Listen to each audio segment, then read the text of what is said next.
স্বাধীন বাংলার পতাকা ওঠানোর সময় আমার ভাইয়ের মাথায় গুলি করা হয়েছে। তাহলে চারটে করতে বেরিয়ে যায় আর 5:30 সে এসে লাশ হয়ে।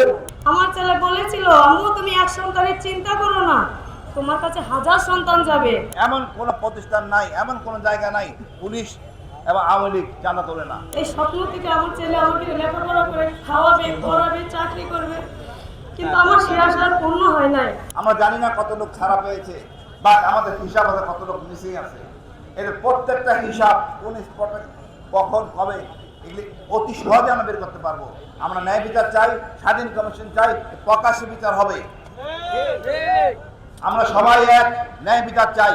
এই জালিম আমাদের দরকার নাই। এর জনগণ কষ্ট করে উপার্জন করে, ফুটপাতে ফেরিওয়ালা বিক্রি করে, তাকেও চাঁদা দিতে হয় 300 টাকা।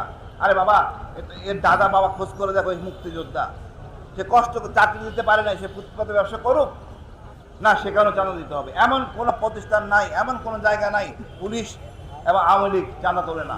আমার ছেলে, ছোট ছেলে তুলারাম কলেজে ইন্টার ফাইনাল পরীক্ষা দিয়েছিল, মাত্র 7টা পরীক্ষা হয়েছে তার।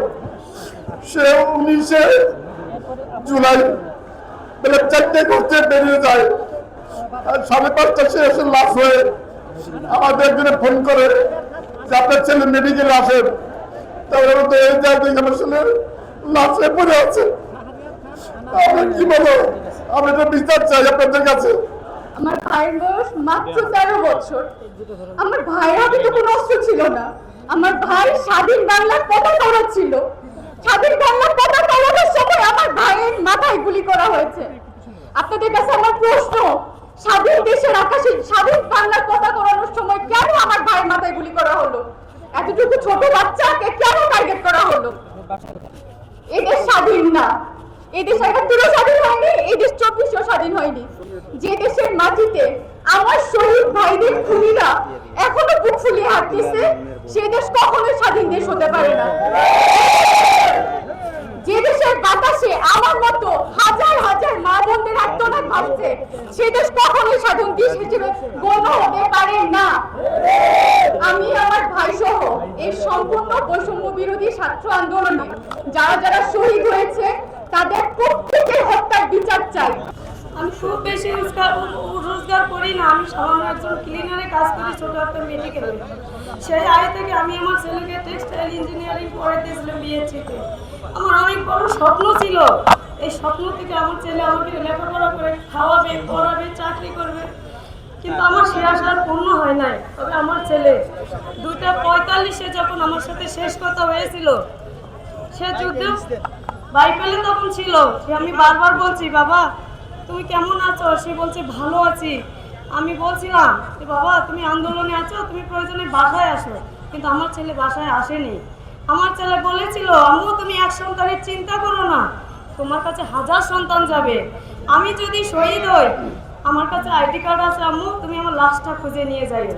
অনেক মানুষ আছে যারা বাড়ি থেকে বের হয়েছে, একজন রং মিস্ত্রি, একজন কৃষক, একজন ড্রাইভার, তার ওয়াইফ হয়তোবা জানে যে আমার হাজবেন্ড বা আমার ছোট ভাই রাগ করে চলে গিয়েছে, কিন্তু সে জানে না সে হয়তোবা আমাদের ভিতরে শহীদ হয়ে আছেন। কাজে আমরা সর্বস্তর থেকে তুলতে চাই আন্দোলন, যে আমাদের যে সমস্ত আনআইডেন্টিফাইড শহীদ ভাই আছেন সবার সুরত হাল পুনরায় করা হোক। যখন আমাদের রংপুরে ঢাকার আন্দোলনে ঢেউ লেগেছিল, তখন রংপুর এতটাই উত্তপ্ত ছিল যে আমি মা হয়ে আমি রাস্তায় বেরিয়ে গিয়েছি যে ছাত্রদেরকে সহযোগিতা করার জন্য।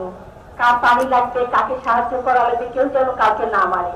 তখনই ঠিক আমার হাজবেন্ড আমাকে বাসায় নিয়ে এসে বলল প্রিয়র গুলি লাগছে। তার আগের দিন আমি সাইটের জন্য কেঁদেছি, অন্য বাচ্চার জন্য কেঁদেছি। আমার ছেলে মারা যাওয়ার পর থেকে আমি আসলে কাঁদতে পারিনি। আমাকে মনে হয় আমি স্বার্থপর মা, কিভাবে কাঁদতে হয় আমি জানি না। তারপরে যে মৃত্যুগুলো, যে নির্মমতা, এই সরকারের যে নিষ্ঠুরতা আমি দেখলাম, দেখার পরে মনে হলো যে আমি আসলে আমরা কোথায় আছি।